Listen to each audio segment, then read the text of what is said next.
महाराज अपने पूर्व जन्म की कथा सुनाते हैं और पूर्व जन्म की कथा सुनाते हुए कहते हैं, बोले मैं एक दासी पुत्र था। हमारी माता जी घर घर में जाती थी और कुछ कार्य करती थी। एक बार हमारे गांव में चातुर्मास के लिए कुछ संतों का आगमन हुआ। मेरी माता जी उन संतों की सेवा में मुझको भी लेके जाती थी। छोटा सा बालक मैं जाता था। अब संतों के चातुर्मास में सेवा करके मेरी इतनी रति हो गई कि उन संतों के संग रहना ही मुझको सुख लगने लगा। 4 महीने बाद जब संत वहां से जाने लगे तो मैंने संतों के चरणों में निवेदन करते हुए कहा कि मुझे भी संग ले चलो। तब संतों ने कहा, बोले माँ से आज्ञा लो, माता पिता आज्ञा करें तो ही आप चलना। माँ से पूछने गए तो माँ ने मना कर दिया। बोले कि मैं बुढ़ापे की स्थिति में हूँ, इकलौता मेरा यही पुत्र है, इसको भी संत के रूप में भेज दूंगी, मैं कैसे जीऊंगी।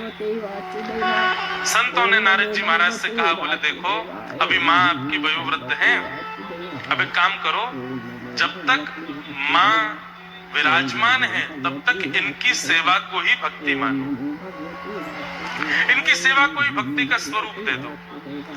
बंधुओं, कई लोग ऐसा प्रश्न करते हैं परिवार के प्रति, अपने संसार, अपने परिवार के कुछ लोगों के प्रति कि वो हमको भक्ति नहीं करने देते, और वो ऐसा संबंध है कि उसका त्याग भी नहीं कर सकते, चाहे माता पिता हो, चाहे पत्नी का हो, चाहे अन्य किसी भाव का हो। क्या करें? उसका निर्वहन कुछ समय तक करना चाहिए। प्रयास करो कि आपके भाव को वो स्वीकार कर ले, लेकिन किसी समय पर यदि स्थिति ये पहुंच जाए कि अब स्वीकार हो ही नहीं रहा है, अब वो किसी भी रूप में आपको भगवत भाव से विमुख ही कर रहे हैं, तब गोस्वामी जी की पंक्ति जो उन्होंने मीराबाई को लिख करके दी, जाके हियन राम वै देहि तजिय ताई कोटि वैर सम यद्यपि परम स्नेह। कितना भी स्नेही क्यों ना हो, जिसके हृदय में राम और श्री जानकी जी नहीं है, श्री कृष्ण और श्री हमारी किशोरी जी का विवास नहीं है, जिसके चित्त में उनके प्रति प्रेम नहीं है, तजिय ताहि कोटि वैर सम, उसको अपने बैरी के समान त्याग कर दो। यद्यपि परम स्नेही, चाहे परम स्नेही क्यों ना हो, लेकिन इससे पहले प्रयास करो कि आपका भाव स्वीकार हो जाए। ना हो अनेक प्रयास करने के बाद तब ये विधि अपनानी। नारद जी महाराज को संतों ने कहा कि आप पहले तो अपनी माँ की सेवा करो, जब माँ धराधाम से चली जाए तब तुम भजन के मार्ग पर जाना। संतों ने नारद जी महाराज को एक श्लोक बता दिया, नमो भगवते तुभ्यं वासुदेवाय धीमहि प्रद्युम्नाय अनिरुद्धाय नमः शंकर्षणाय च ओम नमो भगवते वासुदेवाय। ये 12 अक्षर मंत्र है। ठाकुर जी की प्राप्ति का, ठाकुर जी की प्रसन्नता का, ठाकुर जी की दर्शन का सबसे श्रेष्ठ उपाय इस मंत्र में विद्यमान है। नारद जी महाराज को संतों ने ये मंत्र प्रदान कर दिया और कहा कि अब प्रतीक्षा करो, जब तक माँ है तब तक सेवा को ही भक्ति मानो। नारद जी महाराज खूब अपनी माँ की सेवा करते थे। एक दिन आया, उनकी माँ ने अपने प्राण त्याग दिए। नारद जी बोल रहे हैं कि मैं बहुत रोया, अपने पूर्व जन्म की कथा सुना रहे हैं। इतना रोया व्यास जी, पर मेरे नेत्रों से निकलने वाले आंसुओं में अंतर था। एक नेत्र से ठंडे आंसू आए, दूसरे नेत्र से गर्म। पीड़ा में जब व्यक्ति रुदन करता है तब आंसुओं का जल गर्म होता है, लेकिन जब आनंद में रुदन करता है तब उसके अश्रु जल जो होते हैं वो शीतल होते हैं। पीड़ा में जब रुदन करता है व्यक्ति तब इच्छा होती है कि कोई आकर के संभाले, कोई आकर के रोके, कोई आकर के मुझको देखे। पर जब आनंद में रुदन होता है तब इच्छा होती है कि कोई रोके ना, ये रुदन चलने दो, मुझे रोने दो, बस भाव में ठाकुर जी के में। और एक बात कहें आपको, पीड़ा में रुदन सदा संसार के लिए ही होता है। ठाकुर जी के लिए यदि पीड़ा का भी रुदन है ना, तो पीड़ा का रुदन भी प्रेम वश का ही होता है, प्रेम से भरा हुआ ही होता है, वो आनंद प्रदायक होता है। नारद जी बोले माँ चली गई थी इसलिए पीड़ा में था, अब ठाकुर जी से मिलन के लिए आगे बढ़ूंगा इसलिए प्रसन्न भी था, इसलिए दोनों प्रकार के आंसू आए। माँ का संस्कार करके मैं वन में जाकर के मैंने इस मंत्र का, द्वादशाक्षर मंत्र का खूब जप किया। जप करते करते करते करते करते करते एक दिन ठाकुर जी का शंख चक्र गदा पद्म धारण चतुर्भुज रूप का एक क्षण के लिए मुझको दर्शन हुआ, और एक क्षण का दर्शन होते ही वो दर्शन अंतर्ध्यान हो गया। नारद जी महाराज आर्तनाद से पुकारने लगे, ठाकुर जी कहां चले गए आप? एक क्षण के लिए आए, फिर चले क्यों गए? तब ठाकुर जी आकाशवाणी करते हुए कहते हैं, अविपक्व कषायानाम दुर्दशो हम कुयोगिनाम सकृत यद्दर्शितम रूपम एतत् कामायते नघ। हे नारद जी, अभी आपकी भक्ति परिपक्व नहीं है। परिपक्वता ना होने के कारण मेरा एक क्षण का दर्शन हुआ है, पर मैंने दर्शन एक क्षण का देकर के आपको ये बात पुष्ट कर दी है कि मैं निश्चित जल्दी आऊंगा, लेकिन तब तक आप और परिपक्व करो अपने भजन को। बंधुओं, ऐसा हो ही नहीं सकता कि नाम साधक, कथा श्रवण करने वाला, भजन मार्ग को अपनाने वाले व्यक्ति को कभी भगवत अनुभव ना हुआ हो। आप पूरा विचार कीजिए, जब से आप नाम साधक हुए हैं, गुरुनिष्ठ हुए हैं, कथा श्रवण करना प्रारंभ किया, तब से लेके अब तक ऐसा हो ही नहीं सकता कि भगवत कृपा और भगवत अनुभूति आपको ना हुई हो। कभी ना कभी तो इस भगवत अनुभव का, अनुभूति का आपने आनंद सुख लिया ही होगा। और यदि किंचित भी एक बार भी किसी के चित्त में या किसी के मन में या किसी के भाव में ठाकुर जी के सुंदर भाव एक बार भी एक क्षण के लिए आए हैं, तो ये बात निश्चित है कि ठाकुर जी आपसे मिलने का मन बना चुके हैं। बस आपकी परिपक्वता की प्रतीक्षा कर रहे हैं कि और परिपक्व हो जाओ तब आऊंगा। एक बार भी किसी भी रूप में आपको ऐसा अनुभव हुआ है, ये तो ठाकुर जी की कृपा थी। ऐसा भाव चित्त में आया है, रोंगटे खड़े हो गए हो, प्रेमाश्रु छलकने लगे हो नेत्रों से, ऐसी स्थिति एक बार भी यदि जीवन में कभी बनी है, तो बस निश्चित मान लीजिए ठाकुर जी आपका नाम रजिस्टर कर चुके हैं मिलने में। बस अब आपकी परिपक्वता की प्रतीक्षा कर रहे हैं कि और थोड़ा परिपक्व हो जाए और थोड़ा श्रेष्ठ हो जाए, फिर आते मिलेंगे, हम प्रिया के संग लीला करेंगे, क्रीड़ा करेंगे। वही यहां पर नारद जी के साथ में वही तो हुआ। नारद जी महाराज को एक क्षण के लिए दर्शन देकर ठाकुर जी कह रहे हैं कि मैंने एक क्षण का दर्शन इसलिए दिया कि मैं तुमको प्रमाण दे रहा हूं कि मैं भी तुमसे मिलूंगा, लेकिन अभी तुम परिपक्व नहीं हो, और भजन करो। नारद जी बोले, उसके बाद तो मैंने इतना भजन किया, इतनी साधना की, इतना भजन किया, इतनी साधना की कि साधना करते करते करते करते करते करते पूरा जीवन मैंने ठाकुर जी के नाम जप में ही निकाल दिया, और बस इस प्रसन्नता में कि वो मिलेंगे, वो मिलेंगे, वो मिलेंगे, करते करते साधन, करते करते नाम जप, एक दिन मैंने अपने प्राणों का त्याग कर दिया। और जब मेरे प्राण चले गए, तो जब मैं पुनर्अवतरित हुआ, तो व्यास जी जब मुझको रूप प्राप्त हुआ, तो ठाकुर जी ने मुझे इतना प्रिय बना दिया, इतना समीप बुला लिया कि अब मैं नारद के रूप में देखा जाने लगा हूं। ये वही बालक है जो एक दासी का पुत्र था, ये वही बालक है जो संतों के आगे पीछे घूमता था, ये वही बालक है जिसने अपनी माँ की अंतिम सेवा के पश्चात वन में जाकर के भजन किया, और ये वही बालक है जिसको एक क्षण के लिए ठाकुर जी दिखे थे, और ये वही बालक है आज नारद बन के 24 घंटे ठाकुर जी का दर्शन करता हूं मैं।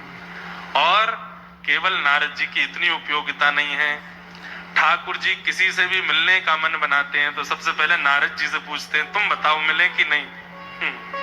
नारदो देव दर्शन, जैसे मान लो ठाकुर जी का मन हो जाए कि मुझे इससे मिलना है, ये व्यास जो कथा कर रहा है इससे मिलना है, तो पहले नारद जी को ठाकुर जी बुलाएंगे, उनसे कहेंगे सुनो हम थोड़ा मन बना रहे हैं इससे मिलने का। एक प्रकार से ये कहते हैं तो भगवान के सलाहकार हैं श्री नारद जी, सोचो। तब नारद जी कहते अच्छा इससे मिलेंगे आप? बोले हाँ। कुछ देर प्रतीक्षा करो ठाकुर जी, जरा मुझे इसकी परीक्षाएं लेने दो, मैं जाके देखता हूं ये कैसा है कैसा नहीं है। तब बंधुओं उसके जीवन में आने वाले साधु, सन्यासी, महात्मा, संत, वैष्णव या जो भी उसके जीवन में आ रहे हैं, उसके वैष्णव होने के बाद वे सब उसकी परीक्षा ले रहे हैं। कोई उससे तेज आवाज में बात करेगा, अब तेज आवाज सुनकर के उसको बुरा लग जाए, रोने लग जाए, नारद जी कहेंगे फेल, इससे नहीं मिलना ठाकुर जी, सहन करना ही नहीं आता इसको, तो जरा सा इससे थोड़ा तीव्र आवाज में बोल दो ये तो रो जाता है। उसकी मन की इच्छा के विपरीत कोई वस्तु उसको प्राप्त हो जाए, उससे व्यथित हो जाए, नारद जी फेल कर देते हैं। तो इसलिए भक्ति के पथ पर जब आप चलने लगो तो बस ये विचार कर लेना कि आपकी अब परीक्षा नारद जी ले रहे हैं। किसी भी प्रकार के अपयश, अपमान, अयोग्यताएं, दुख, संकट, पीड़ा आदि ये सब जो भी हैं, इनसे विचलित नहीं होना है, इनसे व्यथित नहीं होना है। विचलित, व्यथित और कहीं घबरा गए उन स्थितियों से तो नारद जी आपको फेल कर देंगे, ठाकुर जी से कह देंगे इससे नहीं मिलना आपको। लेकिन यदि सबको पार कर लिया तो मीराबाई की तरह आपको भी मिले। मीराबाई कितने, अरे मीराबाई के सब सारे भक्तों को देख लो, सबके जीवन में कितने कष्ट, कितनी आपत्ति विपत्ति, कितने संकट, सबको पार कर गए, तभी ठाकुर जी मिले, तभी ठाकुर जी जीवन में आए, तभी ठाकुर जी ने अनुग्रह किया। इसलिए भैया, और मैं इस बात को दावे से कह सकता हूं कि यहाँ अभी दत्त धाम में बैठे हुए पीछे वाले श्रोता से लेके व्यास मंच पर बैठे हमारे चारों वेदों के पाठ कर रहे समस्त आचार्यगण, गुरुजन, यहाँ इस परिसर में बैठे हर एक व्यक्ति को आज तक की आयु में ठाकुर जी का एक नहीं अनेक बार अनुभव हुआ है। उनकी कृपा का, उनकी अनुभूति हुई है।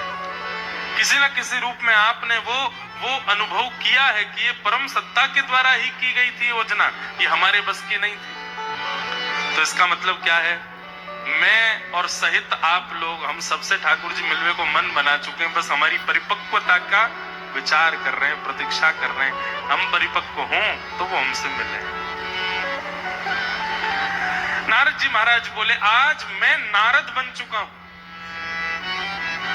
मुझे आज समझ आया कि ठाकुर जी ने मुझसे इतना भजन क्यों करवाया।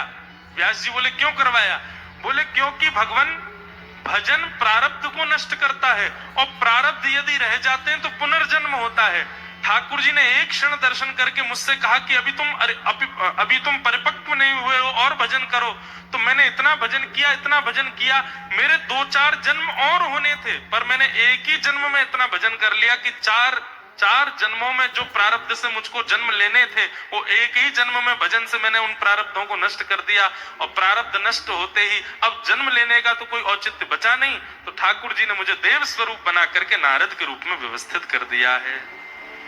अब मैं नारद हूं, और मैं क्या करता हूं? देवदत्ता मिमां वीणां स्वर ब्रह्म विभूषिता मूर्छयित्वा हरिकथां गायमानश्चराम्यहम्। इतना सुंदर श्लोक है भागवत जी का। देवदत्तां मिमां वीणां स्वर ब्रह्म विभूषितां मूर्छयित्वा हरिकथां गायमानश्चराम्यहम्। नारद जी ने अपनी वीणा दिखाई, बोले ये वीणा, ये सामान्य वीणा नहीं है हे वेदव्यास जी, तो ये भगवान ने गिफ्ट में दी है मेरे को। प्रसन्न होकर के ठाकुर जी ने मुझको ऑफर करी है ये।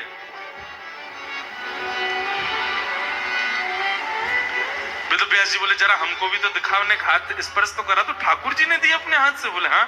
बोले अरे ऐसा क्या किया आपने कि ठाकुर जी इतने प्रसन्न हो गए कि आपको वीणा प्रदान कर दी? नारद जी बोले कथा है, सुनाऊं? बोले सुनाओ। बोले एक बार वैकुंठ में बहुत सुंदर संगीत का कार्यक्रम हुआ, हमको भी बड़े दिन बाद ये कथा याद आई है। एक बार संगीत का बहुत सुंदर कार्यक्रम हुआ वैकुंठ में। अब जब वैकुंठ में ऐसे संगीत के कार्यक्रम होते हैं ना बंधु, सारे देवता जाते हैं, जैसे हमारे यहाँ मेला होते हैं ऐसे वैकुंठ में उत्सव होते हैं, सब देवता जाते हैं। सबसे आगे वीवीआईपी गेस्ट कौन होते हैं? ऑब्वियसली चतुर्भुज नारायण भगवान। विशेष शैया पे पौड़े पौड़े सुनते हैं। अच्छा, संगीत के कार्यक्रम में गायक कौन होता है? सरस्वती जी प्रथम गायिका, उसके बाद हा हा हु गंधर्व, ये दो गंधर्व हैं, ये गाते हैं।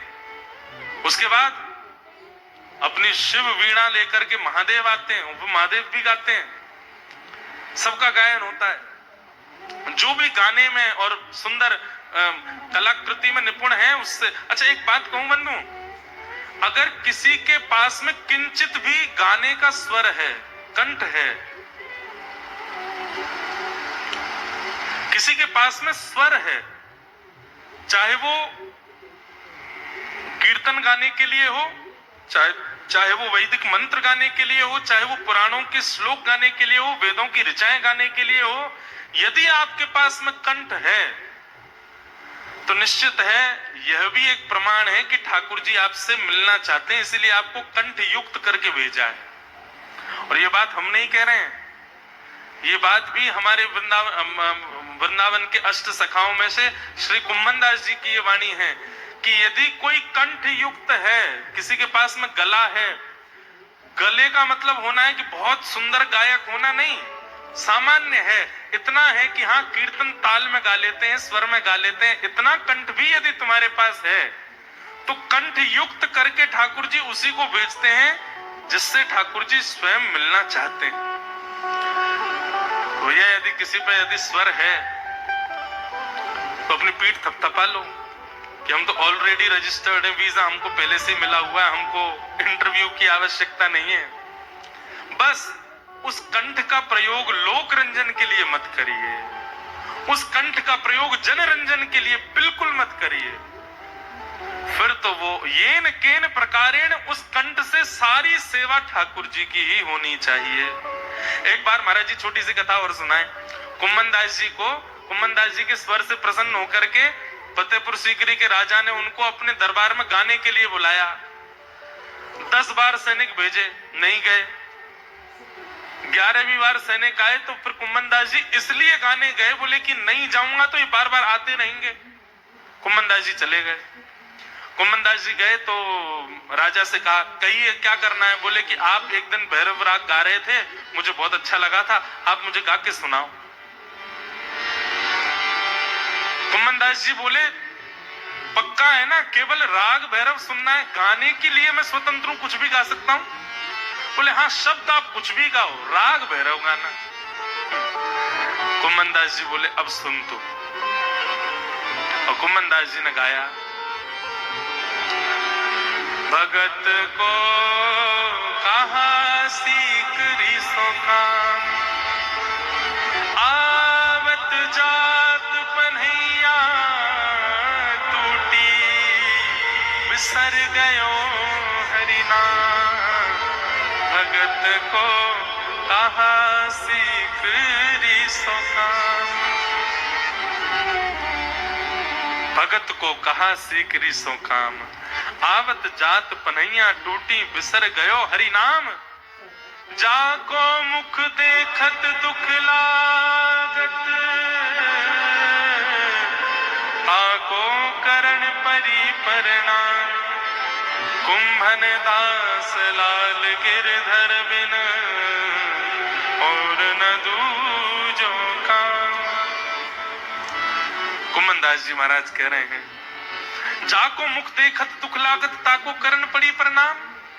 जिसका मुख हमको बिल्कुल अच्छा नहीं लगता, आज उसके सामने दरबारी बनकर के हमको गाना पड़ रहा है, इससे बुरा दिन मेरे जीवन में कभी नहीं आ सकता। आज मेरे जीवन का सबसे गंदा दिन है। राजा अपनी लाज बचाए, कैसे बचाए? उसने तो केवल इतना कहा था भैरव राग सुनाओ, ये थोड़ी कहा था कि शब्द क्या है। कुम्भनदास जी महाराज गाते चले गए। अंत में राजा ने कहा थोड़ी अपनी लाज बचाने के लिए दक्षिणा ऑफर कर देता हूं, कहिए कुम्भनदास जी क्या दूं आपको, जो मांगोगे सो दूंगा। कुम्भनदास जी बोले पक्का जो मांगूंगा सो दोगे? बोले हाँ। कुम्भनदास जी झोली फैला करके बोले आज के बाद हमको अपने दरबार में मत बुलाना, और आज के बाद आपका ये जो मुखड़ा है ये हमको कभी मत दिखाना, हमको कभी आपको देखना ना पड़े, बस ये दक्षिणा हमको दे दो। क्या कह रहे हैं हम? यदि कंठ युक्त करके ठाकुर जी ने भेजा है तो निश्चित है ठाकुर जी आपसे मिलने का मन पहले ही बना चुके हैं कि आपके पास कंठ है। बस उस कंठ का प्रयोग लोक रंजन के लिए मत करो, उस कंठ का प्रयोग ठाकुर जी के रंजन के लिए करो, उनकी प्रसन्नता के लिए करो। संसार को रिझाने के लिए गाओगे, 4 लोग वाहवाही करेंगे, लेकिन ठाकुर जी को रिझाने के लिए गाओगे, त्रिलोकी नाथ वाहवाही करे, कितनी बड़ी बात है।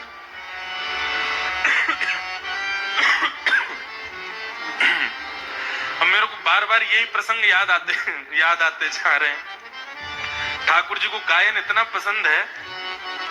कल भी हमने सुनी थी तानसेन की एक कथा और आती है। तानसेन को अब पता चल गया कि यहाँ पर राज गवैया बन के नहीं गाना है, यहाँ तो भाव से गाना है। तो तानसेन अब आता जाता गाता था, ठाकुर जी के सामने आके गाता था। पर तानसेन का नियम था कि कई गवैया होते हैं वो पान खा करके गाते हैं, मुंह में पान दबा लेते हैं 2-4, उसके बाद गाते हैं, बिना पान के नहीं गाते। तानसेन पान खा के गाता था। तो गुसाई जी ने एक दिन तानसेन से कहा, बोले सुनो, तुम झूठे मुंह से मत सेवा किया करो ठाकुर जी की, ये कोई लोक रंजन की गायकी नहीं है, ठाकुर जी की सेवा कर रहे हो, कुल्ला करके आओ। तो ठीक है, तानसेन बाहर गया। अगली बार जब आया तो महाराज कुल्ला करके आया, ठाकुर जी के सामने गाने लगा। तो खड़े खड़े ठाकुर जी के कभी तो कानन के कुंडल गिर जाएं, कभी गले की माला ढीली हो जाए, कभी वंशी जी फेंक दें, कभी कुछ कर। गुसाई जी भीतर गए, पर्दा लगा के जय जय। कहा भयो, भूख लग रही है, आप काय को श्रृंगार उतार रहे हो? बोले जाके गायकी में सुख ना आ रहा, पहले बढ़िया गा रहा, अब पता ना कहा है गोया को। तो गुसाई जी बोले पहले पान चबा के गा रहा था, मैंने सोचा आपकी सेवा कर रहा है तो शुद्ध मुख से करे, कुल्ला करके अब आया। नहीं, इससे कहो दोबारा पान खा के आए। गुसाई जी बोले जय हो जय जय, सब नियम खुद ही बनवाते हो और फिर जब खुद की इच्छा हो जाती है तोड़वा भी देते हो। एक बात बताऊं बंधुओं, बहुत सुंदर बात है। पूरे विश्व को मुक्त करने वाला स्वयं इतने नियमों में क्यों बंधा रहता है? पूरे विश्व को मुक्त करने वाला ठाकुर स्वयं इतने नियमों में। हम लोग तो फिर भी 4 बजे रोज उठना है तो 4:30 हो जाएगा, लेकिन ठाकुर जी तो 4 बजे ही उठते हैं, कितने भी मंदिरों में देख लो। हम लोगों को 12 बजे प्रसाद पाना है, 12:30 हो जाएगा, लेकिन ठाकुर जी का भोग 12 बजे ही लगेगा। और ऐसा नहीं 1-2 साल से चल रहा हो, 500 वर्षों से मंदिरों में वही नियम चल रहा है, एक ही पद्धति। और पूरे विश्व को मुक्त करने वाला एक गर्भगृह में बंद करके बैठा है, निकलते ही नहीं वहां से, 24 घंटा वहीं बैठे रहते हैं। ये कोई आक्षेप नहीं कर रहा हूं, लेकिन इसके पीछे एक बहुत प्रिय भाव है।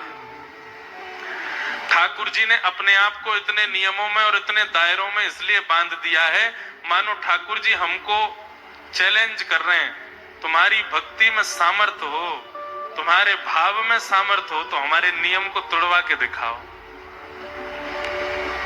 श्री तुकाराम जी के लिए श्री पंडरीनाथ भगवान का मंदिर का द्वार ही बदल गया। तुकाराम जहां बैठा है वहां मेरा मुख रहेगा। ठाकुर जी नियमों में बंधे नहीं है, हमको चैलेंज कर रहे हैं ठाकुर जी। चैलेंज है तुमको, तुम्हारी भक्ति में सामर्थ्य हो, तुम्हारे भाव में सामर्थ्य हो, तुम्हारे प्रेम में सामर्थ्य हो तो देखो हमारे इतने नियम हैं, हम स्पर्श रहते हैं, हम भीतर किसी को नहीं आने देते, हम समय से सोते हैं, समय से उठते हैं, समय से सब काम करते हैं। तुम्हारी भक्ति में सामर्थ्य हो तो हमारे नियमों को तोड़वा के दिखाओ। वे नियम बनाए ही ठाकुर जी ने इसलिए कि ताकि तुम तोड़वा सको। लग जाओ ऐसे प्रेम भाव में कि तोड़े ठाकुर जी अपने नियम।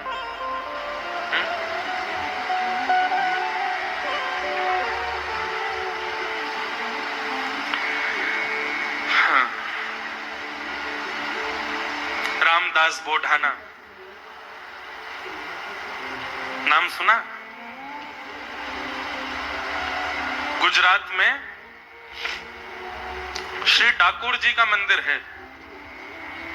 डाकोर जी में द्वारिकाधीश विराजते हैं अहमदाबाद के पास। द्वारिकापुरी में द्वारिकाधीश अलग है, डाकोर जी के द्वारिकाधीश रणछोड़ राय प्रभु, वो रणछोड़ राय प्रभु जो अब डाकोर जी में विराजते हैं, वो पहले द्वारिकाधीश मंदिर में रहते थे। और ये रामदास बोढ़ाना जी जो हैं, ये हर एकादशी पर जाते थे और हर एकादशी पर जाकर के दिन भर अन्न नहीं पाते थे, शाम को पहुंचते थे, पैदल चल के जाते थे ठाकुर जी से, और शाम को पहुंच करके द्वारिकाधीश का दर्शन करके फिर रात भर जागरण करते थे, रात भर कीर्तन सुनाते थे ठाकुर जी को, और ठाकुर जी को कीर्तन सुना के सुबह होते ही मंगला दर्शन करके फिर निकल जाते थे। धीरे धीरे रामदास जी अब थोड़े वृद्ध हो गए, अब पैदल चल के आने में उनको दिक्कत होती थी बेचारे, जैसे तैसे, फिर भी अपना नियम नहीं तोड़ते थे, हर एकादशी पर जाते थे द्वारिकापुरी। मन में एक बार कभी चित्त में भाव आ जाता था कि ठाकुर जी अब हम बड़े वयोवृद्ध हो गए, मुझे तो बस ये है कि अंतिम श्वास तक मेरे आपके एकादशी के दर्शन का नियम ना टूटे। ठाकुर जी को पता चल गई थी भैया अब ये इतने वयोवृद्ध हो गए, अब ज्यादा इनसे आना जाना होगा नहीं, क्या करें। वर्षों से चली आ रही मंदिर की सेवा को ठाकुर जी त्यागने को तैयार हो गए। रामदास बोढ़ाना आए और रात्रि जैसे ही जागरण करने लगे तो नेत्र बंद करके जागरण कर रहे थे, उनके चित्त में अपने आप ठाकुर जी मानो ऐसे दिखने लगे कि मंदिर का गर्भगृह खुल गया है और ठाकुर जी सचल रूप में बैठे हैं और कह रहे हैं, ए रामदास चल मुझको अपनी गोद में लेकर के चल दे, अब मैं तेरे संग ही रहूंगा, तू जहां रहता वहीं रहूंगा, तुझे रोज रोज आने, तुझे हर एकादशी आने की जरूरत नहीं है। रामदास जी को एक क्षण के लिए चिंतन चित्त में आया, तुरंत नेत्र खोल के देखे तो सामने तो कुछ नहीं, पर गर्भगृह का द्वार खुला हुआ था। बंधु एक बात बताएं, कभी भी नाम जप करो, कभी भी साधना करो, उस समय ना चित्त में ठाकुर जी की कोई लीला का चिंतन करके जप प्रारंभ करना। मैं यहाँ का अनुभव बता रहा हूँ, महाराज जी के सन्मुख अपने भाव प्रकट कर रहा हूँ। जब आप लीला का चिंतन करके जप करते हैं, सबसे पहली बात आपको ये नहीं पता चलेगा कि समय कितना निकल गया और जप पूर्ण भी हो रहा है। दूसरी बात, बीच बीच में आपको कुछ अनुभव होंगे, ऐसे स्वर या फिर ऐसी आकृतियां दिखेंगी जो भगवत संबंधी होंगे, उनको ध्यान से देखिएगा। और यदि धूमिल दिखाई दे तो अपना जप और बढ़ाइए, अपने नाम में साधना और बढ़ाइए, धीरे धीरे वो स्पष्ट होने प्रारंभ हो जाएंगी। ठाकुर जी कोई संकेत करेंगे आपको। रामदास बोढ़ाना रात भर कीर्तन कर, ठाकुर जी उसको संकेत कर रहे हैं कि मैं तेरी गोद में बैठ के तेरे संग चल लूंगा। नेत्र खोल के देखा तो गर्भगृह खुला था। रामदास जी ने धीरे से उठ करके मन में विचार किया, अरे रामदास जीवन भर नियमों का पालन किया, अब तो प्राण त्यागने का समय, कुछ दिन बाद तेरे प्राण चले ही जाने। ठाकुर जी ने संकेत कर दिया है, अब तो जाके ले ही ले ठाकुर जी को। गर्भगृह का द्वार खोल करके भीतर देखा, श्री द्वारिकाधीश खड़े हैं और महाराज तुरंत भीतर प्रवेश करके अपनी भुजाओं से जैसे उठाया, इतने हल्के हो गए ठाकुर जी, रुई के जैसे हल्के हो गए, मानो जैसे स्वयं तैयार बैठे उसके संग चलने के लिए। और तुरंत महाराज रामदास जी की गोद में खड़े होकर के ठाकुर जी, बार बार कानों में एक स्वर जाता है, रामदास कौन बोलता है पता नहीं, जल्दी चलो जल्दी चलो जल्दी चलो, क्योंकि ब्रह्म मुहूर्त होने वाला है, मंगला के दर्शन खुलने वाले हैं, मंदिर में पुजारी आ जाएंगे, बवाल मच जाएगा, उससे पहले भगा ले चलो हमको यहां से। और रामदास बोढ़ाना जी अपनी बैलगाड़ी में लेकर के श्री द्वारिकाधीश को ठाकुर जी पधार के। बीच में लीला भी हुई, पुजारियों ने पकड़ लिया था इनको। अब जैसे पुजारियों को आता देखा, ये ठाकुर जी को लेके एक बावड़ी में कूद गए, एक सरोवर था उसमें कूद गए, अंदर जाके वहां पे गुफा सी थी, उसमें ठाकुर जी को बैठा दिया। पुजारियों ने आके बैलगाड़ी देखी तो बैलगाड़ी में ठाकुर जी तो नहीं मिले, उनकी एक पटका मिल गया। ठाकुर जी भी ये सब लीलाएं भी ठाकुर जी कराते हैं, सीधे सीधे किसी को मिल जाए ऐसा तो हो ही नहीं सकता, उसको थोड़ी पीड़ा ना हो, ठाकुर जी पूर्ण विचार करते हैं, थोड़ी पीड़ा तो इसको दिलाई दूं मैं। अब रामदास जी की बैलगाड़ी में ठाकुर जी नहीं मिले, लेकिन उनकी पीतांबरी मिल गई। पुजारियों ने कहा पकड़ लो इसको, देखो ये ठाकुर जी की पीतांबरी। खूब मारा महाराज, बोढ़ाना जी के ऊपर खूब प्रहार किया। जब उनके रक्त निकलने लगे तब एक करुण क्रंदन करते हुए एक छोटे से बालक के स्वर में उस बावड़ी से आवाज आने लगी, अरे मूर्खों क्या कर रहे हो, जानते नहीं हो भक्त मेरे ही अंग होते हैं, उनको पीड़ा देते हो तो मुझे पीड़ा होती है। जब ये स्वर सुना दौड़ करके पुजारियों ने जैसी बावड़ी में देखा तो बावड़ी में जो जल था उसका जल रक्त के रंग का हो गया था। पुजारियों ने कहा, अरे भैया ये बोढ़ाना जी नहीं लेके जा रहे हैं, ठाकुर जी इनके साथ जा रहे हैं, छोड़ दो। प्रणाम करके पुजारी सब वापस लौट गए। नीचे जाकर के देखा तो जहां जहां श्री रामदास जी को चोट लगी थी वहां वहां ठाकुर जी के अंग पर भी दर्शन हो रहा था शोभ का। नेत्रों से नीर बहाने लगे, चरणों में मेरी वजह से कष्ट हो गया ठाकुर जी। प्रणाम करके जैसे ही देखा तो ठाकुर जी का भी घाव ठीक हो गया, बोढ़ाना जी के घाव भी ठीक हो गए और अपने अंग से भर करके बोढ़ाना जी उनको लेकर के ठाकुर जी पधारे। कितनी लीलाएं सुनाऊं। ठाकुर जी नियमों में रहते ही इसलिए हैं, तुम में हिम्मत हो तो तोड़वा लो। तुम्हारा प्रेम यदि उज्जवल होगा, श्रेष्ठ होगा तो ठाकुर जी नियम तोड़ने के लिए ही नियम में बैठे।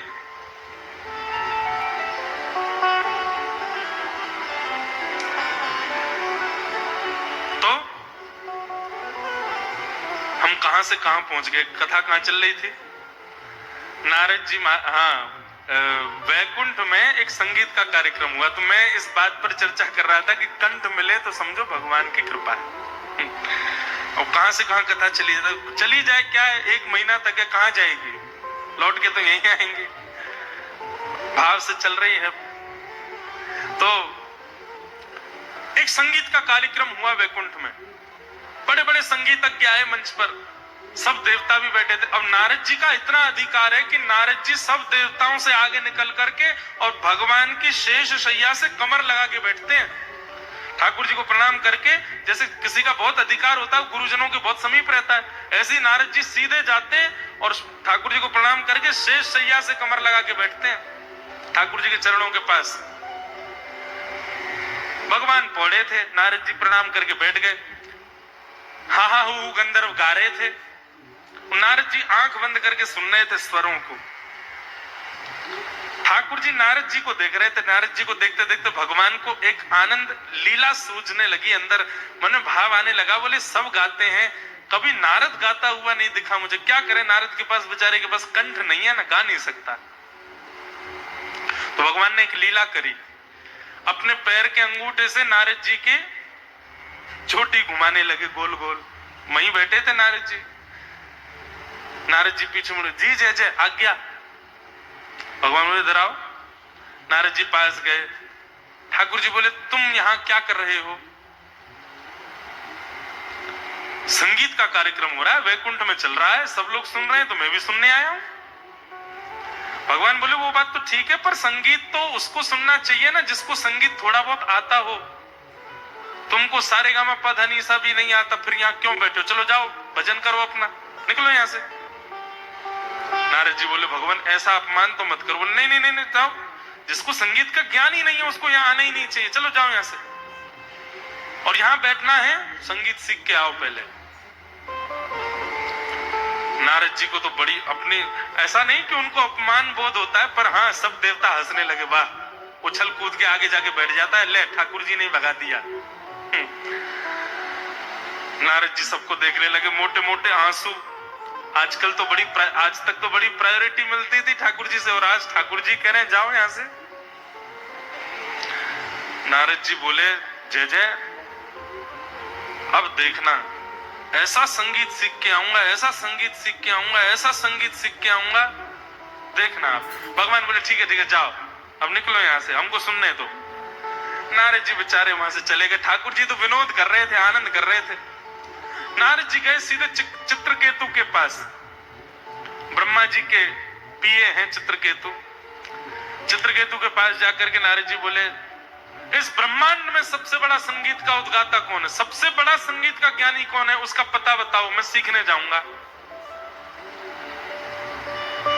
चित्रकेतु ने नेत्र बंद करके देखा, कहा, बोले हिमालय पर्वत के ऊपर चोटी पर एक वृक्ष है, जहां पर भयानक भीषण सर्दी पड़ती है, वहां उस वृक्ष के ऊपर एक उल्लू बैठा है, वो उल्लू संगीत का सबसे बड़ा ज्ञानी। जाइए। नारद जी महाराज हिमालय पर आ गए।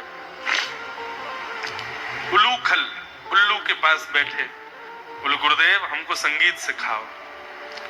और महाराज उस भयावह सर्दी में नारद जी महाराज ने 2000 वर्ष तक उस उल्लू से संगीत की विद्या को ग्रहण किया, संगीत सीखा। केवल किस लिए? ठाकुर जी को रिझाने के लिए। 2000 वर्ष तक संगीत सीखा।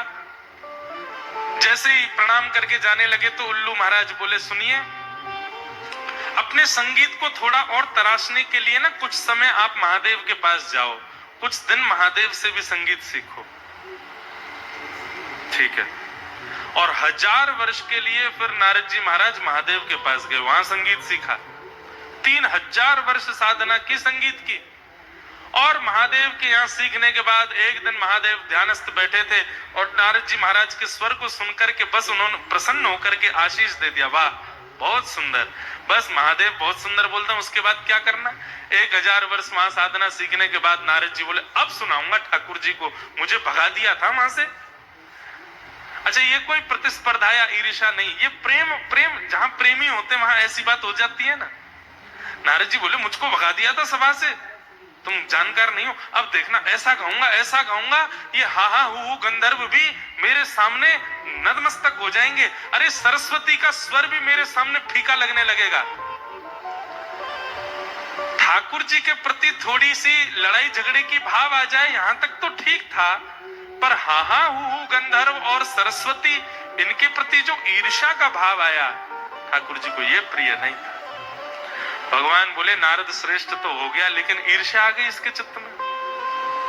भगवान बोले, एक लीला करते हैं। और तभी नारद जी महाराज वैकुंठ जा रहे थे तो रास्ते में एक सुंदर नगर पड़ा, बड़ा सुंदर।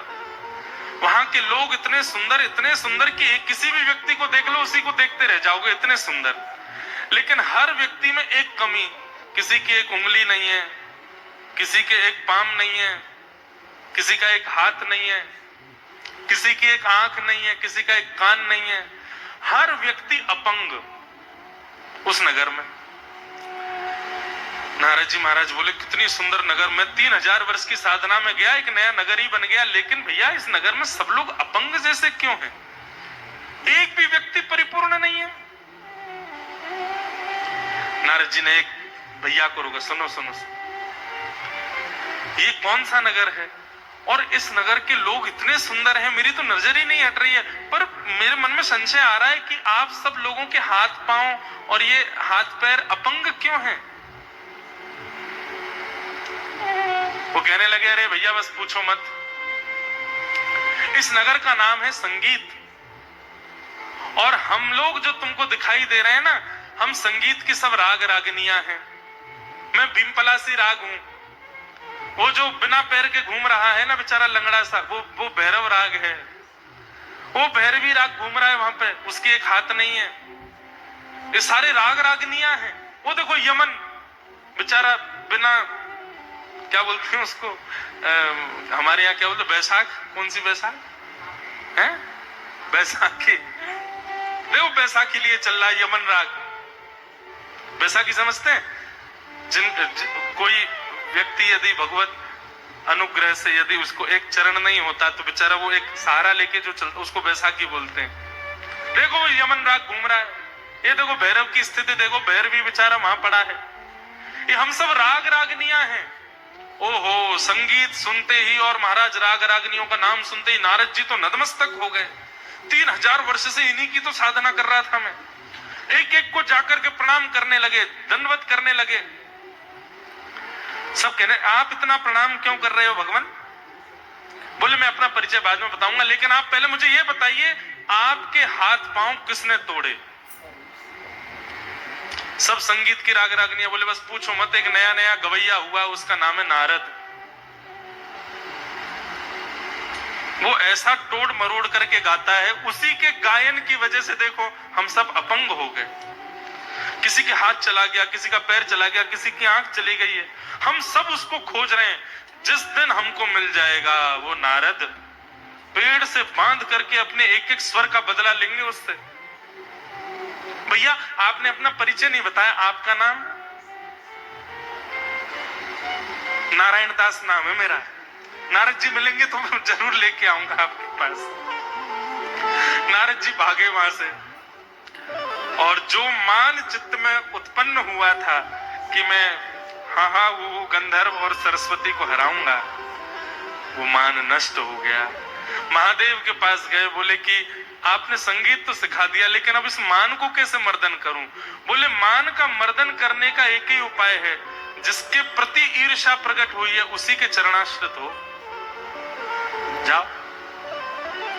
मुझे इतना सुंदर लगता है, शाम को जब यहाँ पर पंचपदी होती है, सब लोग पद गाते हैं, तो उस पद उस सभा का नियम है, यदि कोई व्यक्ति विलंब से आए तो उसको कान पकड़ के खड़ा होना पड़ता है। और चाहे कोई हो, अब आज कल तो हम आए थे, हमको पता नहीं थी, पर अब से अगर अष्टपद में वो पंचपदी में हम भी लेट आएंगे तो हम भी ऐसे खड़े रहेंगे, भैया ठाकुर जी हमारी प्रतीक्षा करें। लेकिन इसका भाव कितना सुंदर। और ऐसा नहीं कि अपनी जगह से खड़े होके, माताएं तो अपनी जगह से ही रहती हैं, पर भाई लोगों को तो सबके सामने आना पड़ता, वहां खड़े होके कान पकड़ो। मान रहित होने का कितना सुंदर उपाय। महाराज जी ये नियम तो हमको लग रहा है कथाओं में भी लागू करवाना चाहिए।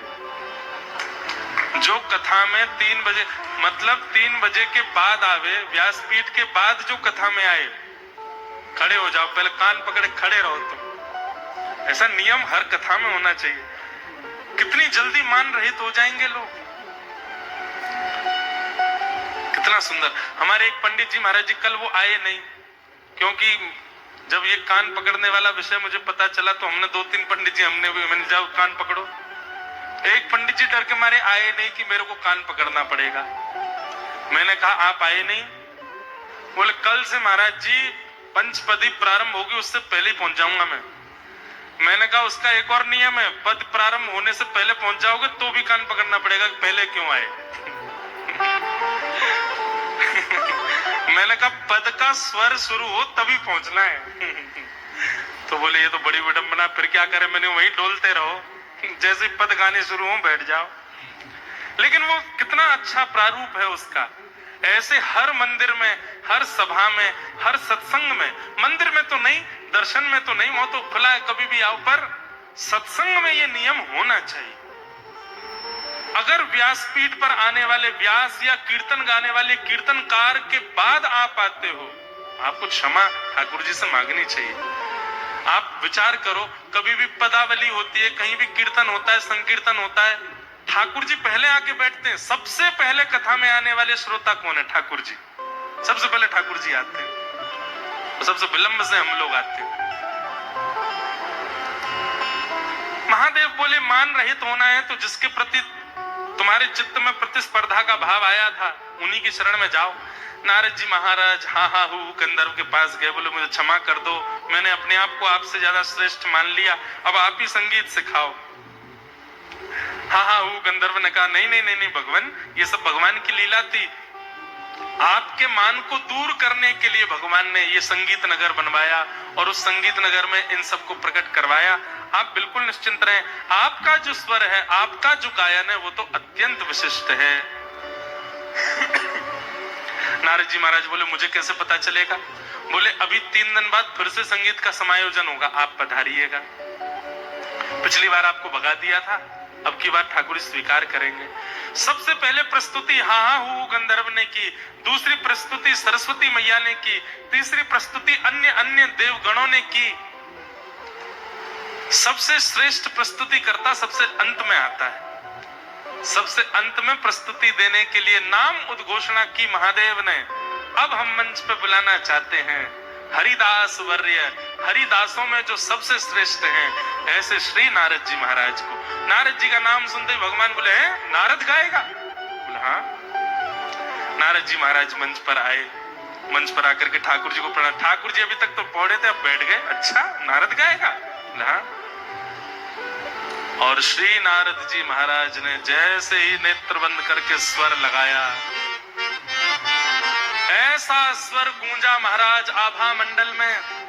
औरों की स्थिति तो मैं क्या वर्णन करूं, पर बस ये स्थिति समझ लीजिए कि जैसे ही नारद जी ने गाना प्रारंभ किया, शेष शैया पर खड़े होकर के चतुर्भुज उठा करके ठाकुर जी नृत्य करने लग गए श्री नारद जी के भाव को सुन करके। ऐसा ऐसा स्वर गाया महाराज, भगवान सोचने लगे मैं क्या दूं, मुझे कुछ देना है, नारद को उपहार देना है। तभी महाराज सरस्वती अपनी वीणा लेकर के आई। सरस्वती जी की वीणा साधारण नहीं है, उस वीणा में भी सृजन और संहार की सामर्थ्य है। यदि सरस्वती जी गंभीर राग बजा दें तो पूरे विश्व का संहार हो सकता है, और सरस्वती जी प्रेम राग बजा दें तो विश्व बन भी सकता है।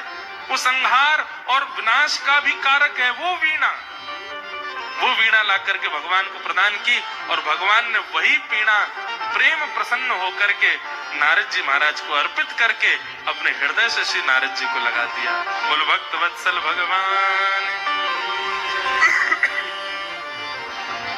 देव दत्तामिमां वीणां स्वर ब्रह्म विभूषितां मूर्छयित्वा हरिकथा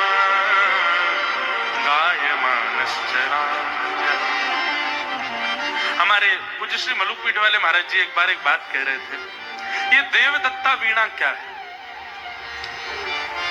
देवदत्ता वीणा क्या है? ठाकुर जी के प्रति प्रकट होने वाला, ठाकुर जी को रिझाने के लिए प्रकट होने वाला चित्त में जो भाव है वही देवदत्त वीणा है। जब तक आप संसार के रंजन के भाव से चित्त में भाव प्रकट कर रहे हो तब तक नहीं। जिस दिन ऐसा भाव आ जाए कि मुझे ठाकुर जी को प्रसन्न करना है अपनी इस भाव से, इस कला से, इस स्वभाव से, वही आपकी देवदत्त वीणा है। वो ठाकुर जी के द्वारा दिया गया ही भाव है। ठाकुर जी आपसे वो सेवा लेना चाहते हैं, इसीलिए आपके चित्त में ये भाव आ रहा है। नारद जी महाराज बोले ये देवदत्ता वीणा है, इससे मैं ठाकुर जी को रिझाने के लिए सुंदर स्वर प्रकट करता हूं, गाता हूं, आनंद करता हूं। और श्री नारद जी महाराज ने वेदव्यास जी से कहा, भगवान ये मेरे पूर्व जन्म की कथा का प्रभाव मैंने आपको बताया। समाधि लगा करके नाम जप से प्रेम करके मैं ठाकुर जी का इतना प्रिय बन सकता हूं, तो आप एक दिव्य ग्रंथ की रचना क्यों नहीं कर पाएंगे? आप समाधि लगाओ। और श्री वेदव्यास जी महाराज समाधिस्थ हुए। समाधि लगा करके श्री वेदव्यास जी महाराज ने ठाकुर जी के मधुर प्रेममय लीलाओं का चिंतन किया, और लीलाओं का चिंतन करने के बाद जब नेत्र खोल करके देखा तो सामने एक सुंदर संहिता तैयार हो गई। उसी ही संहिता का नाम क्या है? श्रीमद् भागवत महापुराण। बोलो भागवत महापुराण की जय। सम्यक हितम यासा संहिता, जो सबका हित करे वो है संहिता। ऐसी सुंदर संहिता का तैयार निर्माण किया। किस भाव से किया?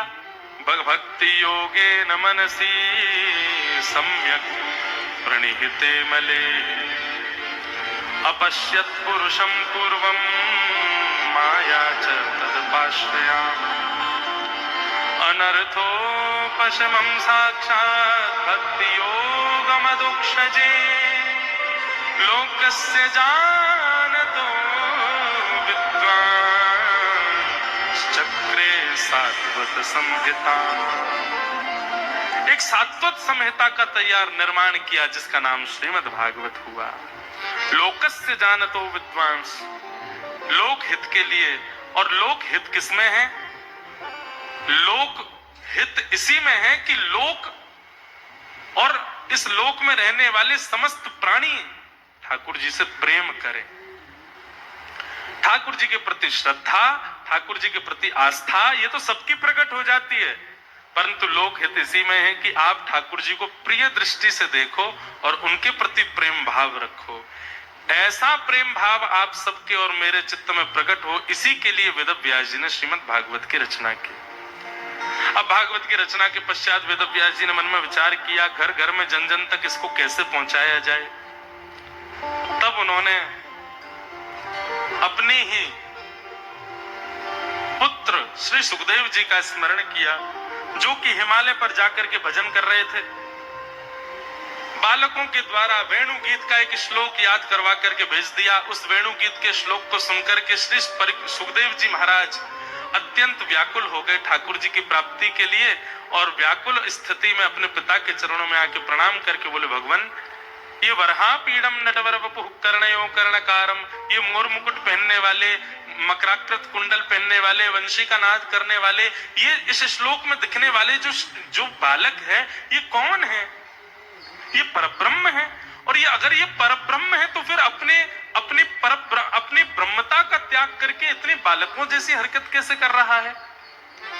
ये अपनी प्रभुता भूल करके इस प्रकार ब्रजमंडल में, वृंदावन में लीला कर रहा है। ठाकुर पिताजी, मुझे इनके बारे में जानना है, कृपा करके मुझे इनका विस्तार से वर्णन सुनाओ। तब वेद व्यास जी महाराज ने अपने पुत्र श्री सुखदेव जी महाराज को, ऐसा भाव आता है परीक्षा के लिए उनको जनक जी के यहाँ भेजा गया, आदि आदि क्रम हुए। सामान्य कथाओं में इनका खूब विस्तार किया, इसलिए यहाँ उन कथाओं का विस्तार करें जो सामान्य कथाओं में नहीं कर पाते। सुखदेव जी महाराज को भागवत सुना करके कहा, पुत्र अब इसका प्रचार करो। सुखदेव जी महाराज वही भागवत की गाथा लेकर के गंगा के तट पर गए। वहां एक प्यासा मिला जिसका नाम था परीक्षित, और उसी परीक्षित को श्री सुखदेव जी महाराज ने सप्ताह 7 दिन तक कथा सुनाई। पहले दिन मैंने एक बात स्पष्ट की थी बंधुओं, कथा 7 दिन नहीं सुनानी थी परीक्षित को।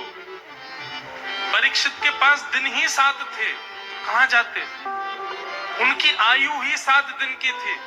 यदि उनको 1 महीना में मृत्यु का श्राप मिलता तो शायद सुखदेव जी के प्रवचन 1 महीने तक ही चलता। भागवत कथा की कोई अवधि नहीं होती बंधुओं, कितने दिन सुनो। अब जिस गति से अभी हम लोग चल रहे हैं, इस गति से तो चातुर्मास की कथा करवाओ, तब जाकर के कृष्ण जन्म होगा। महाराज जी आज्ञा कर रहे हैं, कराओ चातुर्मास और कराओ इनके।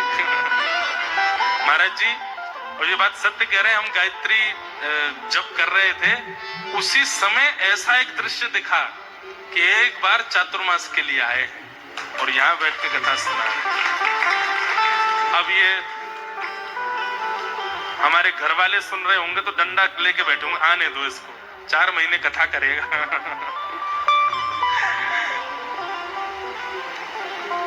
अब क्या बताएं, हम संसार की निवृत्ति की बात बताते हैं, लेकिन है तो हम भी गृहस्थी। लेकिन कभी योग बने, ठाकुर जी कृपा करें, सही में कितना आनंद आवेगा। यहाँ पर मुझे और भी तो सुख मिलता है ना। हमारे मुकुंद काका जी के श्री, मैंने तो आपसे कहा मुझे रोज एक अभंग सुनाएंगे, उसकी हिंदी व्याख्या भी सुनाएंगे, तो आप एक अभंग भी सुनाते हैं। आज इतना सुंदर एक गोपी का विरह भाव सुना रहे थे अभंग में। अब अभंग तो हमको याद होगा नहीं, लेकिन हाँ चातुर्मास जब होगा तब तो यहाँ पे हमको मराठी भी याद हो ही जाएगी, और फिर अभंग भी एक आध दिन तो अभी मैं सुना ही दूंगा, 2-4 दिन में एक अभंग तो गाऊंगा। बहुत आनंद, बहुत सुख मिलता है। महाराष्ट्र के भक्तों की चर्चा सुन के एक अलग अनुभूति मिलती है। यहाँ के जैसा प्रेम और दैन्य सब जगह के भक्तों में देखने को नहीं मिलता।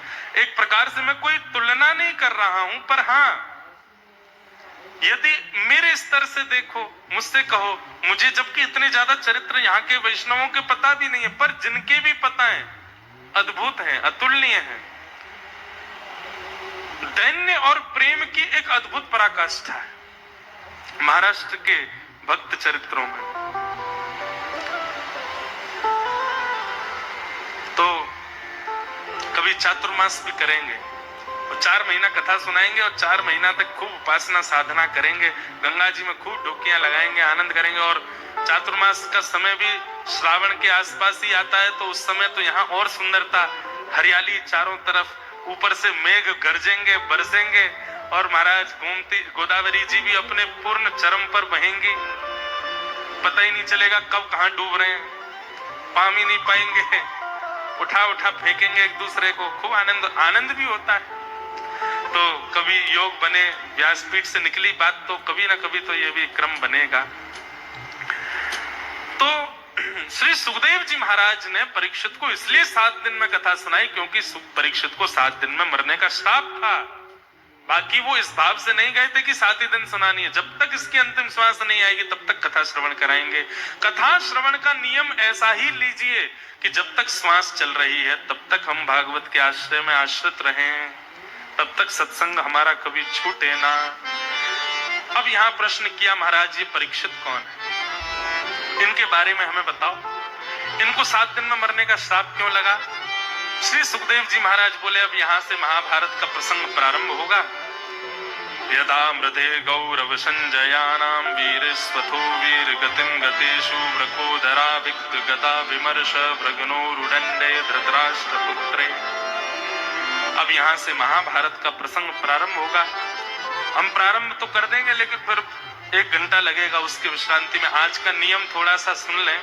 अभी कथा 6 बजे, अभी हम पद गाएंगे, वृंदावन रसामृत आप सबको प्रति प्राप्त है। उसके पश्चात 7 बजे से 8 बजे तक यहाँ पर पंचपदी होगी जो नित्य होती है। 8 बजे के बाद आप सब लोग प्रसादी पा लीजिएगा। 8:30 बजे तक प्रसाद पाकर के पुनः यहाँ उपस्थित हो जाना। हमारे श्री गिरधर लाल जी विराजमान होंगे। और फिर अभी कुछ मन में तो आया नहीं है कि क्या उत्सव करेंगे, जो मन में आता जाएगा। होली भी कर देंगे, डोल भी कर देंगे, नंदोत्सव भी कर देंगे, सारे उत्सव आज ठाकुर जी के यहाँ करेंगे। और उत्सव करने का कारण अब यहाँ होते रहेंगे। 2-4 दिन बाद, 5 दिन बाद फिर एक उत्सव करेंगे। ठाकुर जी भी 1 महीना यही है, हम भी यही है, कहाँ जा रहे हैं, तो यही उत्सव करेंगे, आनंद लेंगे ठाकुर जी का। बंधुओं, ये जो पद आपको प्रति प्राप्त हुई है 15 अप्रैल 2023 को, महाराज जी ये पद की विशेषता ये है कि अभी वृंदावन में खूब वैष्णव इसको गाते हैं। लगभग वृंदावन आने वाले हर वैष्णव इसका पाठ करते हैं। और ये एक वर्ष पूर्व गांधी धाम में हमारी वृंदावन रसामृत के विषय पर 4 दिन की चर्चा थी। और उस 4 दिन की चर्चा में महाराज जी बस कथा में मंच पर जाने से पहले मन में भाव आया कि कुछ हमारे वृंदावन के 7 प्रमुख निधि हैं, 7 निधियां हैं वृंदावन में। उन 7 निधियों को केंद्र में लेकर के कुछ लिखना चाहिए। और तब बस ठाकुर जी हमारे लाल जी की कृपा से इस पद की रचना हुई। और इसकी पदना रचना हुई, फिर तो खूब गाया लोग, अब आज भी खूब वृंदावन में गाते हैं। और हम अपनी हर कथा के हर दिन विश्राम में इस पद को ही गा करके कथा विश्राम करते हैं। अभी यहाँ 4 दिन से नहीं गा रहा था तो अटपटा भी लग रहा था, क्योंकि हर कथा का विश्राम इसी पद से ही होता है। पर आज इसको 1 वर्ष हुआ है। श्री दत्तात्रेय प्रभु कृपा करेंगे और महाराज जी अनुग्रह करेंगे, गोदावरी जी कृपा करेंगी, हमारे वेद पुराण के सब निष्णात विद्वान यहाँ कृपा करेंगे, तो निश्चित ही ऐसे पद हमारे लाल जी और अनुग्रह करके देते रहेंगे, उससे सबका कल्याण होगा।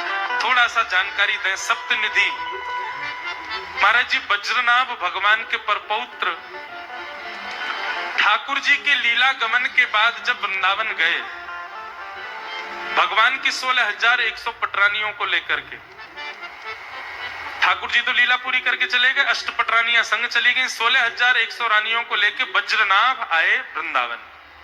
वृंदावन में कोई नहीं था, उजड़ा हुआ वृंदावन था। वज्रनाभ अपनी माताओं को दुखी व्यथित देख नहीं पाते थे, तब उन्होंने सांडिल्य मुनि से आज्ञा ली। और आज्ञा लेकर के कहीं कहीं ऐसा बताते हैं कि कंस के कारागृह में, जिस कारागृह पर भगवान का अवतरण हुआ था और जिस शिला पर ठाकुर जी प्रकट हुए, उसी शिला से वज्रनाभ ने ठाकुर जी के विग्रहों का निर्माण कराया। कालांतर में कलयुग में फिर वही स्वरूप, 3 स्वरूप ठाकुर जी के भूमिगत हो गए, पृथ्वी में चले गए। फिर हमारे वृंदावन में रसिक जन, आचार्य जनों ने आकर के अपने भजन बल से और अपने भाव बल से उन ठाकुर जी को पुनः प्रकट कर दिया। तो इन सप्तनिधियों में 3 निधि तो वो हैं जो वज्रनाभ के द्वारा बनवाए हैं। कौन कौन से? श्री गोविंद देव जी, जो कि अब जयपुर में विराजते, पहले वृंदावन में थे, मुगलों के आने पर जयपुर चले गए। दूसरे श्री मदन मोहन जी, जो करौली राजस्थान में विराजते हैं, ये भी पहले वृंदावन में थे, मुगलों के शासन पर ये भी राजस्थान चले गए वृंदावन से। तीसरे श्री गोपीनाथ जी, ये भी अभी जयपुर में विराजते हैं, ये भी मुगल शासन के समय पर चले गए। चौथे ठाकुर जी हमारे वृंदावन के श्री राधा रमन लाल, जिनको गोपाल भट्ट गोस्वामी जी ने प्रकट किया। नृसिंह चतुर्दशी थी, गोपाल भट्ट गोस्वामी बोले आप प्रहलाद के लिए खंभ से प्रकट होते हो, क्या मेरे लिए शालिग्राम से प्रकट नहीं होगे? मुझे शालिग्राम नारायण स्वरूप है, पर मैं भी आपका श्रृंगार करना चाहता हूं, मैं भी आपको मुकुट धराना चाहता हूं, मैं भी आपको बाकी अदा में देखना चाहता हूं। प्रहलाद के भाव से आर्तनाद करते हुए जब व्याकुल हुए श्री गोपाल भट्ट गोस्वामी, तो चौथे निधि हमारे वृंदावन में श्री राधारमण लाल प्रकट हुए। पांचवें हमारे वृंदावन में महादेव के घर के ठाकुर जी, जैसे सबके घर के गोपाल जी होते हैं, ऐसे ही महादेव के घर के ठाकुर जी, श्वेत द्वीप में महादेव जिनकी सेवा करते हैं, ऐसे श्री राधा वल्लभ लाल जी प्रकट हुए। छठवें ठाकुर जी हमारे वृंदावन में श्री जुगल किशोर जी प्रकट हुए, जिनको श्री हरिराम व्यास जी ने प्रकट किया, जो कि अब पन्ना में विराजते हैं मध्य प्रदेश में। और सातवें निधि हमारे वृंदावन के श्री बांके बिहारी लाल, जिनको श्री स्वामी हरिदास जी ने प्रकट किया। तो इन सातों निधियों को इस पद में प्रणाम किया गया और इनको प्रकट करने वाले आचार्यों को भी प्रणाम किया। और आठवीं पंक्ति में जिनकी कृपा से ये पद प्रकट हुआ है, ऐसे हमारे लाल जी जो आज आएंगे, उनको प्रणाम किया गया। उन्हीं की कृपा से ये पद निर्माण हुआ है। सब लोग बड़े प्रेम और भाव से गाओ। आज वृंदावन आ रहा है, पद में कथा में आज वृंदावन आ रहा है, तो अब समझो कल से वृंदावन ही वृंदावन चलेगा। 1 महीना पर्यंत पूरे वृंदावन की लीलाएं सुनेंगे। सब लोग भाव से मेरे साथ में गाओ।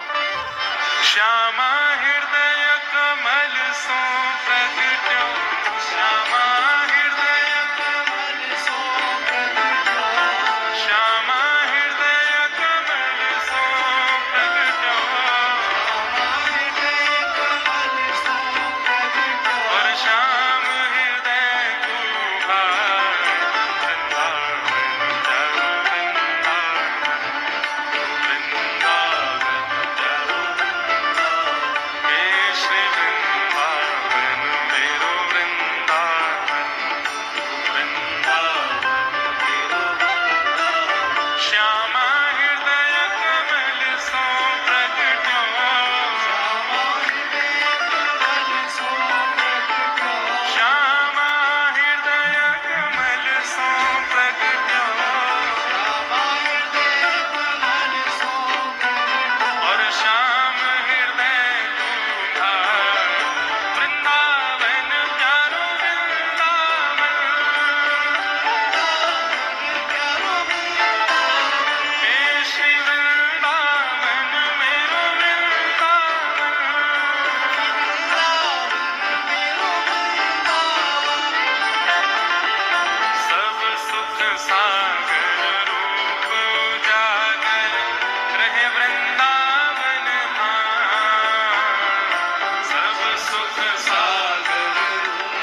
ठाकुर। अब 5वें ठाकुर हमारे वृंदावन के, आतुर हित हरिवंश पुकारो, श्री राधा राधा नाम। आतुर हित हरिवंश पुकारो, श्री राधा राधा नाम। हे बड़ो प्यारो राधा नाम, बड़ो प्यारो राधा नाम। हे बड़ो प्यारो राधा नाम, बड़ो प्यारो राधा नाम। हे सघन कुंज यमुना तट आयो, सघन कुंज यमुना तट आयो, सघन कुंज वृंदावन आयो, सघन कुंज वृंदावन आयो। प्यारो राधा वल्लभ लाल, वृंदावन प्यारो वृंदावन, प्यारो वृंदावन। हे श्री वृंदावन प्यारो वृंदावन, सघन कुंज वृंदावन आयो, सघन कुंज प्यारो राधा वल्लभ लाल, वृंदावन मेरो वृंदावन, हे श्री वृंदावन प्यारो वृंदावन।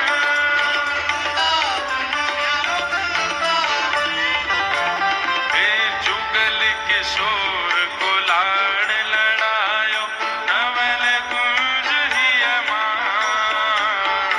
जुगल किशोर को लाड़ लड़ायो, नवल कुंज हिय माय। हे प्यारो नवल कुंज हिय माय, प्यारो कुंज हिय माय।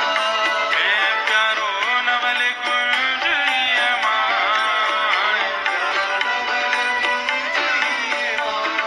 हे कुंजन कुंजन की रज धारे,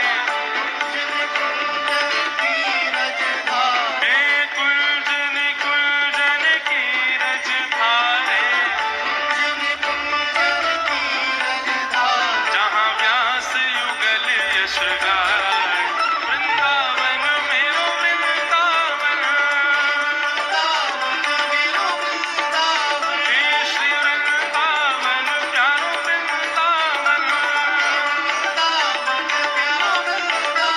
कुंजन कुंजन की रज धारे, कुंजन कुंजन की रज धारे, हे कुंजन कुंजन की रज धारे, कुंजन कुंजन की रज धारे, जहाँ व्यास युगल यश गाए, वृंदावन मेरो वृंदावन, हे श्री वृंदावन प्यारो वृंदावन।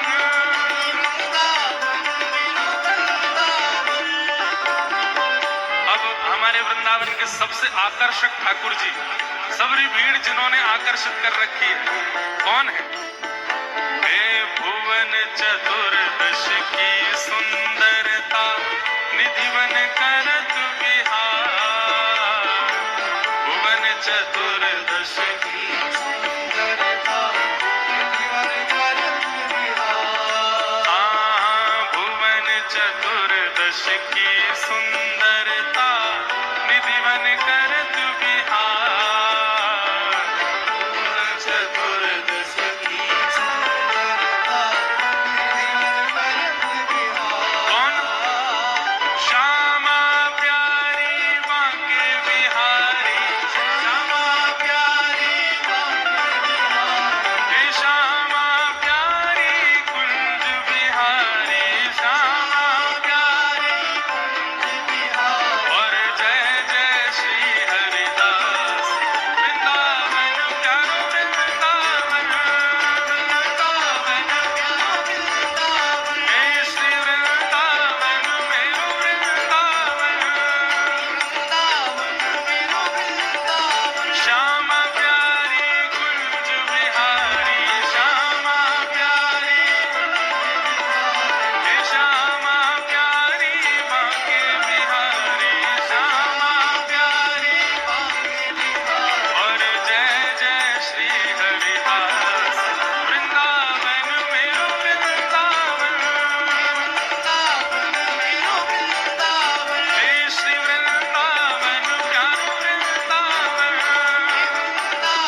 कृपा से ये पद रचना हुई है उनको प्रणाम करो, जो थोड़ी देर में आने वाले हैं। जिनकी कृपा से यह रस प्रगट्यो वृंदावन अभिराम, जिनकी कृपा से यह रस प्रगट्यो वृंदावन अभिराम। हाँ प्यारो वृंदावन अभिराम, प्यारो वृंदावन अभिराम, हे प्यारो वृंदावन अभिराम, प्यारो वृंदावन अभिराम। कौन? सप्तनिधिन को ही उजियारो, सप्तनिधिन को ही उजियारो, हे सप्तनिधिन को ही उजियारो, सप्तनिधिन को ही उजियारो। और हम सबको मिलवावे वारो, हम सबको मिलवावे वारो, और यह आनंद करवावे वारो, यह आनंद करवावे वारो। हमारो गिरधर लाल वृंदावन प्यारो वृंदावन, वृंदावन प्यारो वृंदावन, हे श्री वृंदावन प्यारो वृंदावन,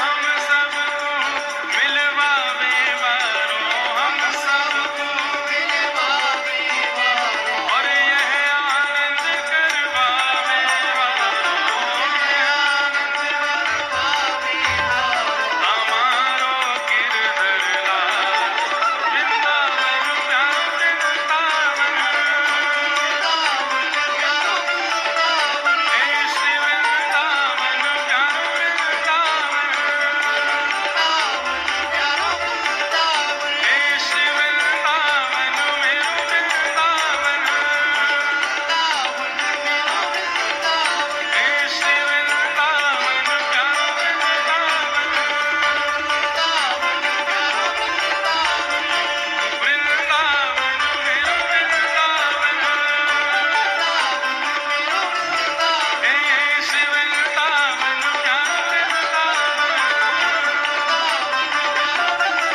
दिगंबरा दिगंबरा श्रीपाद वल्लभ दिगंबरा, दिगंबरा दिगंबरा श्रीपाद वल्लभ दिगंबरा, हे दिगंबरा दिगंबरा श्रीपाद वल्लभ दिगंबरा, हे दिगंबरा दिगंबरा श्रीपाद वल्लभ दिगंबरा, हे दिगंबरा दिगंबरा श्रीपाद वल्लभ दिगंबरा, दिगंबरा दिगंबरा श्रीपाद वल्लभ दिगंबरा, हे दिगंबरा दिगंबरा श्रीपाद वल्लभ दिगंबरा। जय जय श्री राम, जय जय श्री राम, जय जय श्री राम। बोल वृंदावन बिहारी लाल की, गिरिराज धरण की, पूछरी के लौटा की, प्यारे। अवधूत चिंतन श्री गुरुदेव।